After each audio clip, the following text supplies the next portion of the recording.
कराची के थाने आटलरी मैदान से चोरी की गई 2 करोड़ 7 लाख रुपए से ज़ायद की रकम माल खाने से कहां से आई थी और मुलजमान ने चोरी करके ये रकम कहां छुपा रखी थी। तफ्तीश के दौरान दिलचस्प सूरत हाल सामने आई है।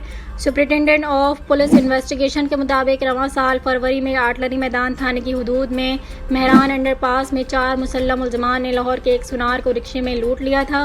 वाक़े में मुलव्वस मुलजमान को साउथ इन्वेस्टिगेशन पुलिस ने गिरफ्तार कर लिया, जिनके कब्जे से 2 करोड़ 7 लाख रुपए से ज़ायद का सामान बरामद कर लिया गया है।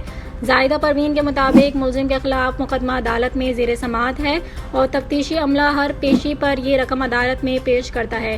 केस की आखिरी समाअत 26 सितंबर को हुई थी, जिसके बाद मुकामी थाने के गोदाम में मौजूद जायदाद को सील कर दिया गया था। जाहिदा परवीन बताती हैं कि अगली पेशी पर रकम अदालत में पेश करने के लिए तफ्तीशी अफसर ने 11 अक्टूबर को रकम दोबारा चेक की तो गोदाम का ताला और सील टूटी हुई थी।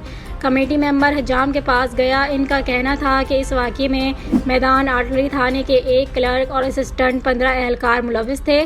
तफ्तीश के दौरान ये बात सामने आई कि मुलजिम ने सीसीटीवी कैमरे में पकड़े जाने से बचने के लिए थाने की बिजली बंद कर दी थी।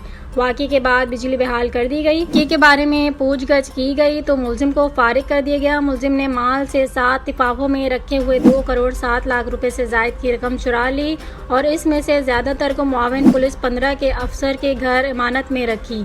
मुलजिम फिर हालात के ठंडे होने का इंतज़ार करने लगा। जाहिदा परवीन बताती हैं कि वाक़े में सिर्फ एक मुलजिम पुलिस अफसर मुलव्वस था, जबकि 15 दीगर अफराद जिन्होंने रकम और दीगर शवाहिद छुपाने में मदद की थी, इनको भी गिरफ्तार किया गया है।